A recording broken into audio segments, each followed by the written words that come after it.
The following program is rated GE. It is suitable for general family viewing.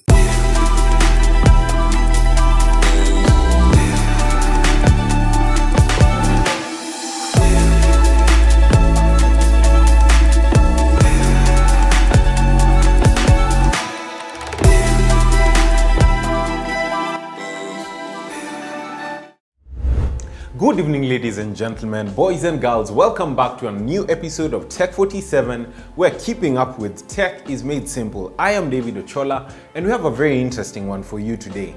Last week, we talked about land surveying and the importance of tech and the use of tech in that specific field. Today, we'll talk about aerial survey and the importance of tech, as you can see, in this field. And welcome to the show. Tell us who you are and what you do. Well, my name is Solomon Kariuki Njiro. I'm the Managing Director, Geoid Technologies Limited. And I also wear a different hat because I'm a licensed drone instructor. So at times when I'm not doing a lot of management, I also teach people how to fly drones. Okay. And basically that is it. That's nice. Speaking of drones, yeah, we have a number of drones here and the rest that our viewers will see. What do you guys use drones for, specifically at Geoid? Well, we have quite a number of verticals where we employ drones. Okay. And the most prominent one, or the main area that we focus use of drone in, is aerial survey. Okay. And we also have another vertical where we use these drones for agriculture. That is after we have done mapping for the crop field, we're able to get some data that we analyze.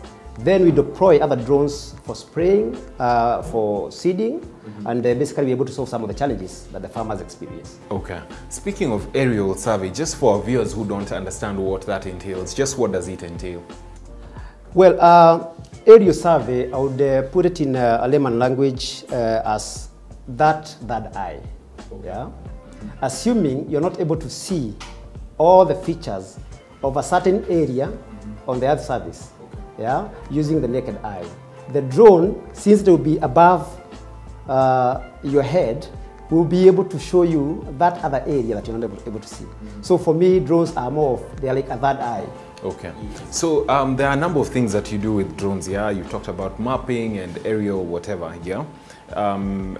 What I'd like to know from you is, what is that procedure like? Say, for example, I'm a client and I come to you and say I want you guys to do mapping for me. What's a procedure like? What's a process like? Could you walk me through that?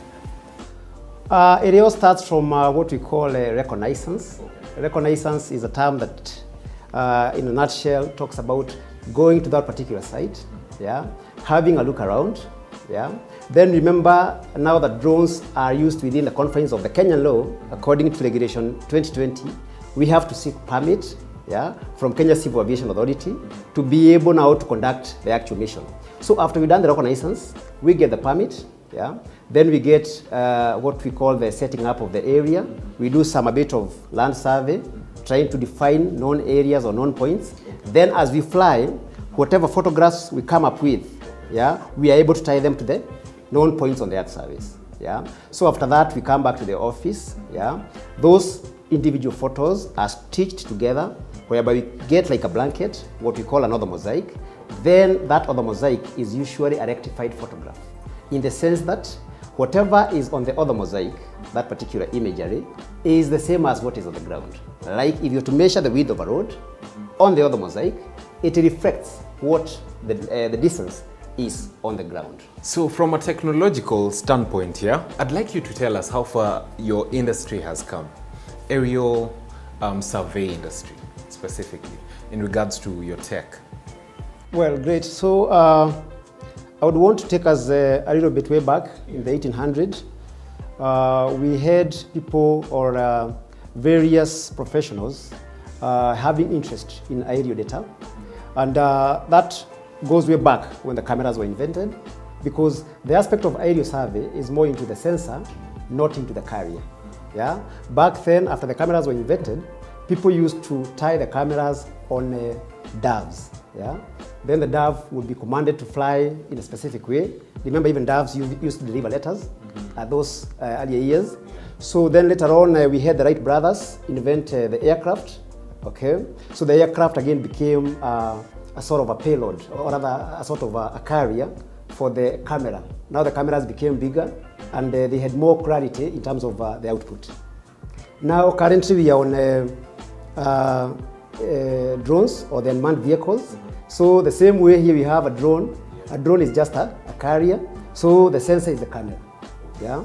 So they are pretty easy to operate.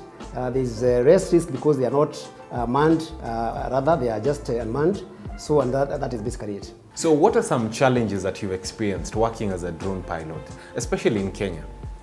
Well, what I would say is that there is a bit of lack of sensitization on the regulation, but we are doing our level best as licensed operators in Kenya, so that we are able to inform those people who will be seeing the unmanned aircrafts flying over their head, flying over their properties, to at least understand and relate that we don't mean harm.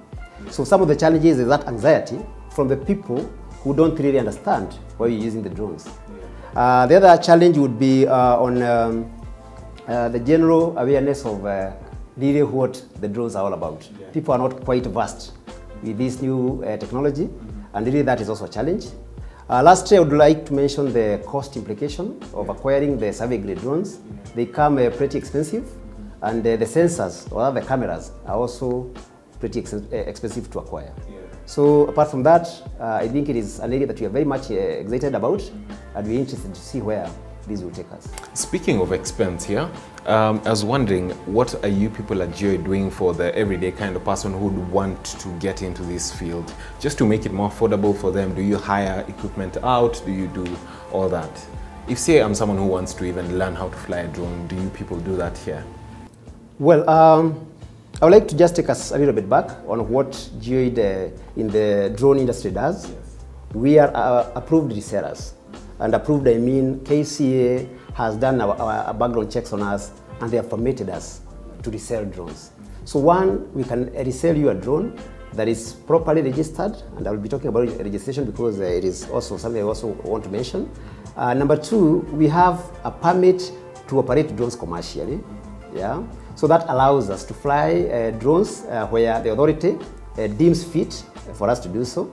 Lastly, we also train people on how to fly the drones so that they become licensed by Kenya Civil Aviation Authority. So in that sense, then it means that we can make you a pilot, yeah? We can offer you the service if you cannot afford the drones, or we can sell you a drone if you can be able to afford. Yeah. You wanted to say something about registration. Great. So as you understand that the airspace is not just meant for the unmanned vehicles. We also have airplanes, we have helicopters that are usually manned. Yeah?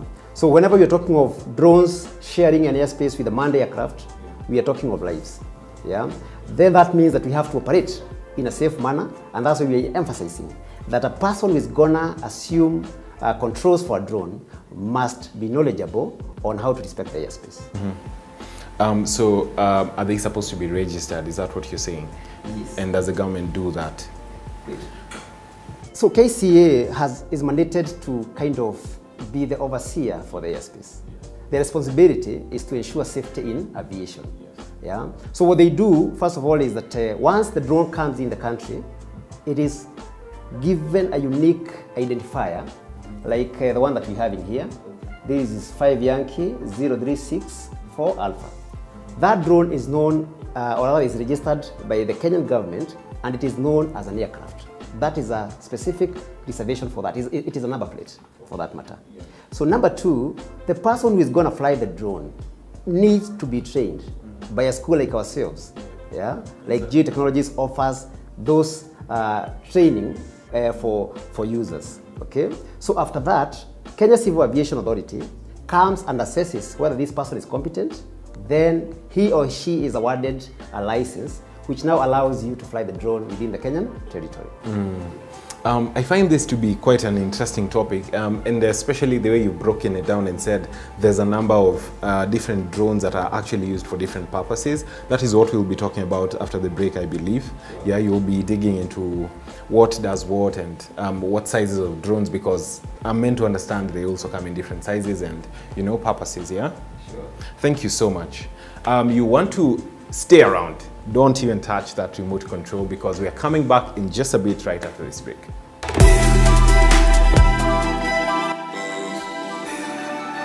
Welcome back to Tech 47, where keeping up with tech is made simple, and we are continuing our conversation about aerial survey using drones. Yeah, what you see right here in front of me is not a generator. Relax, this is a drone. Welcome back, Solomon.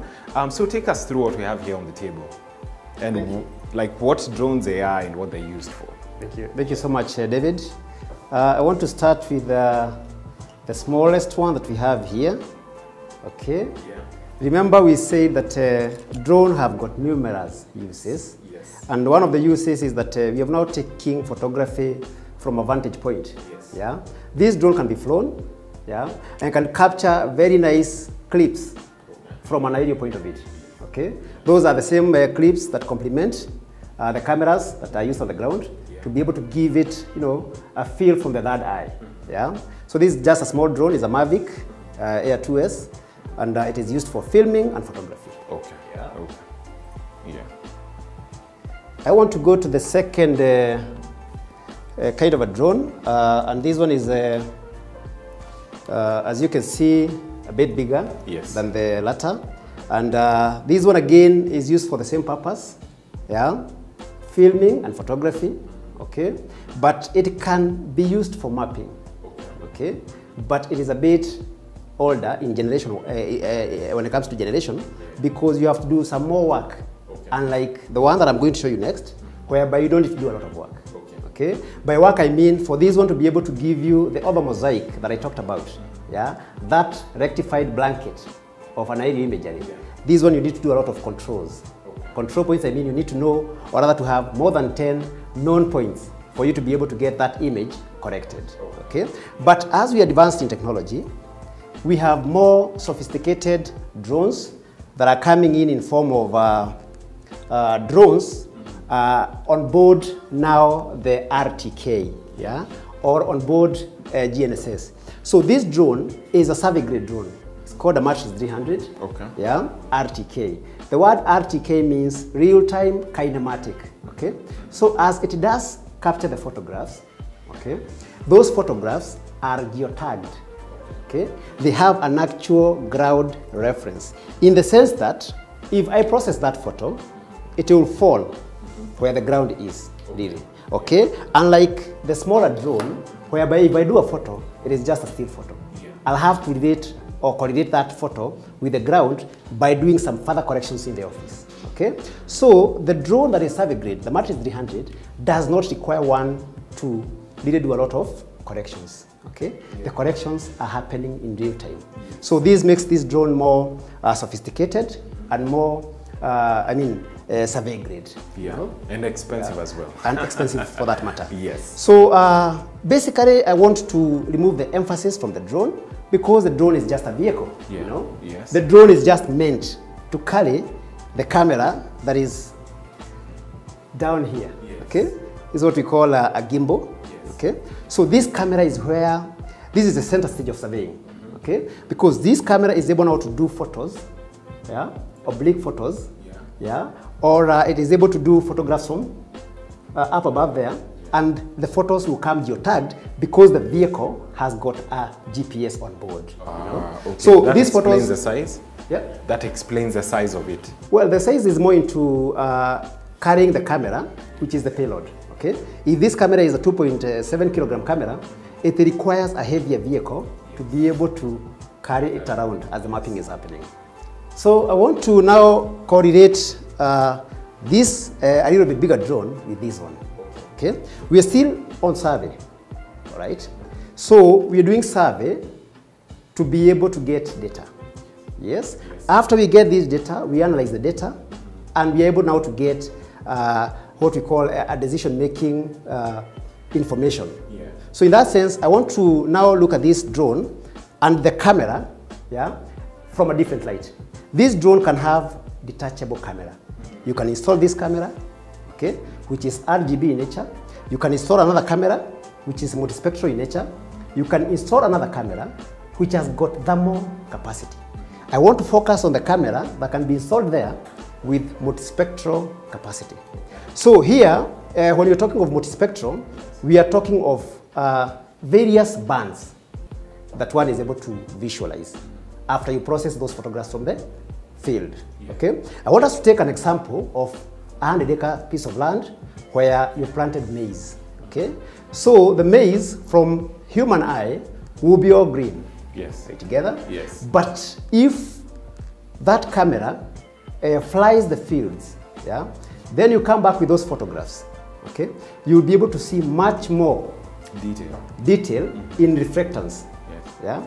You'll be able to see bands that the human eye cannot comprehend when you're looking at the maize from the ground.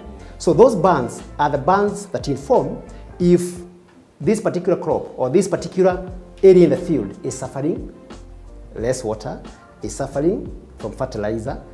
There would be pests that are about to invade. Okay? The eye will not tell, but the multispectral camera will be able to pick that, and you'll be able to take action as a farmer way before the infestation for pests happens, way before the particular area dries up, okay, or way before the need for fertilizer is manifested in the crop.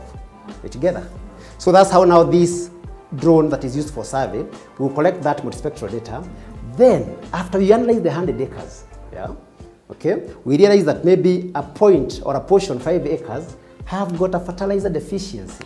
What do we do then? So we just take up this big drone, it's called a sprayer drone, and we now deploy it to solve that particular challenge.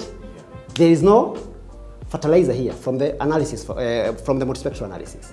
Okay? So what we need now to do in that 5 acres field is spray a fertilizer, okay, in liquid format or in granule format. Right, together. So this drone will be deployed to not spray the whole 100 acres, but to spray precisely or targeted area 5 acres. So that again saves the farmer a lot of farm input, a lot of fertilizers and all that. And he is informed precisely. There's targeted spraying. Okay. For how long does this big drone fly? Well, it does like 15 minutes. Okay. And within that 15 minutes, you'll have captured, let's say like, you've done like your 8 acres. Okay. Oh, in 15 minutes you have sprayed 8 acres. And like human, who will take 5 hours, or rather we will spray 5 acres to spray the whole day. Yeah. With the one that you usually attach at the back, the knapsack sprayer. Yes. Yeah. Yes. Moving around, and of course, exposing that particular human being to the chemicals, because we're spraying chemicals. Yeah. Yeah. So this drone will be remotely operated, so you'll be far away from the spray. How much liquid can it carry? Great. So they come in different size. This particular one is called the XAG P40. P40 has a tank that is able to carry 20 liters, as you can see. It carries 20 liters. So then we have the V40. It carries 15 liters. Yeah. Okay. What powers these drones? Especially the big ones. I think the smaller ones usually assume, yeah, it's going to be battery. Is it the same case? Well, it is pretty much the same. And this drone is also powered by a battery. Okay. Oh, this is the size of the battery. It's pretty big. Yeah. It is what we call a LiPo battery. A LiPo battery in the sense that the battery is intelligent. Okay? An intelligent battery will tell you how much power is remaining, considering that you're operating this drone from a remote position. You're not near the drone. So you don't have time to kind of check how much power do I still have. All you need to do is, using your remote controller, you'll be able to see, oh, I have 20% of battery left. So that is the time that you call in the drone back so that you can land, either replace the liquid tank and move on with the mission. Is that where the artificial intelligence comes in, you know? Well, so... because I'm meant to understand one of these has AI as a form of control, or you can control it using AI, no? Well, when you talk of drones and robots, yeah, we are basically talking about AI. Yeah. And I believe you've gone through the industrial revolution. Yes. Yeah, there was the first industrial, second, third. Now we are on the fourth industrial revolution. And the center stage for fourth industrial revolution is bots and artificial intelligence. So yes, this drone uses a lot of AI Because let's say, for instance, you have the crop field in a mountainous area, okay? So this drone has the capability to follow that terrain, to trace the terrain, okay? Like if you want to spray the crop, maybe 3 meters above the crop, you can maintain that 3 meters even if the area is mountainous. Yeah. So this drone will be able to follow the terrain and maintain a 3-meter height above the crop. Okay, yeah. Are we going to talk about those ones and highlight those? Well, this is more of capacity than anything else. This is a matrix 300 RTK from DJI. Yeah. That is a matrix 300 RTK from DJI. Remember I told you, the beauty with this drone is that you can attach and detach the payload. Payload, I mean the camera or the sensor. Are we together? So this one is having a thermal camera. That one will have a LiDAR camera, okay? And another similar drone will have a different sort of sensor. So the vehicle is pretty much the same. It is survey grade, but they serve the same purpose. So if I'm someone who wants to learn how to fly drones, Geoid is a place to be. Well, definitely, and as you can see, I'm a bit decorated. By all means, the 4 bars means that I'm an instructor, certified and approved by KCA.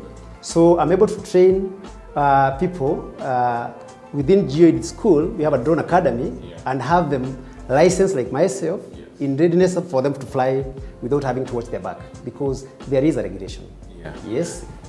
Give or take, how long does it take to learn how to fly a drone? Well, I'll do it in 2 phases. There is compliance, training to be licensed. Okay. Training to be licensed takes 2 weeks. The first week you'll cover the theory, okay, whereby you'll talk about the airlaw, radio telephony, you talk of navigation, you talk of human performance, because these are important topics to cover for them to be able to align you with the airspace. Okay. After that, within that week, you sit an exam, whereby you're expected to excel or pass by 70%. Once you certify the examiners that you've managed to excel by passing or getting a pass mark of 70%, then you are recommended to go to the ground training. Yeah, that is a GFT, where you will interact with the drone. Okay, you'll be shown the various components, like the propellers, the motors, the airframe. You'll be shown how to inspect all these features of the drone. You'll be told how to go about the best practices when you're flying. Yeah, and again, after you build 5 hours of training, you are now fit to be recommended to a DFE. A DFE is a designated flight examiner. He is appointed by KCA, or he comes from KCA. He comes and checks, has this guy gotten the theory aspect, like an oral exam? Is this guy flying safely? Once he is able to certify that, you are recommended for licensing. So 2 weeks, you get your license. But when it comes to operating now drones for various uses and applications, I believe for you to be able to excel in the surveying field, it is critical to have a background in surveying, because what are we surveying? You're surveying the land, but from an aerial position. So if you don't understand how the earth or how survey around surveying earth works, it will be pretty much complicated to be able to catch up. However, we have tailor-made courses that allow now people to be trained on various applications. Let's say surveying and mapping, let's say agriculture, where we talk of spraying more, let's say filming and photography, the best shots to take, let's say inspection of power lines, inspection of telecommunication towers. So those are specific trainings that will take a bit longer, because here you have to get the aspect of photogrammetry. It's a course that is trained in school. So as a surveyor, I had to do like 5 years of training to be able to go through surveying, all manner of surveying, hydro, land survey, and aerial survey. So now getting someone to get into that level requires rigorous training. So that one does not have like a time limit. Okay. You have to do it continuously, do it with other people who are experienced until you get the heck. So what do for those of us who have been watching, and they'd like to get in touch with you, how do they get in touch with you? Well, I think you can get us on social media platforms. We are on Facebook, Geoid Technologies. You can get us on Instagram, Geoid Technologies. We are also on LinkedIn, Geoid Technologies, and we also have a YouTube channel, Geoid Technologies. But for those people who would like to give us a call, my number is 0726 884 224. Thank you so much. Thank you so much for having us and for sharing all this knowledge with us. It has been an exciting episode of Tech 47. Remember to tune in next week, same time, same place, right here on TV 47. And just so you know, if you don't see it on Tech 47, that's because it technically did not happen.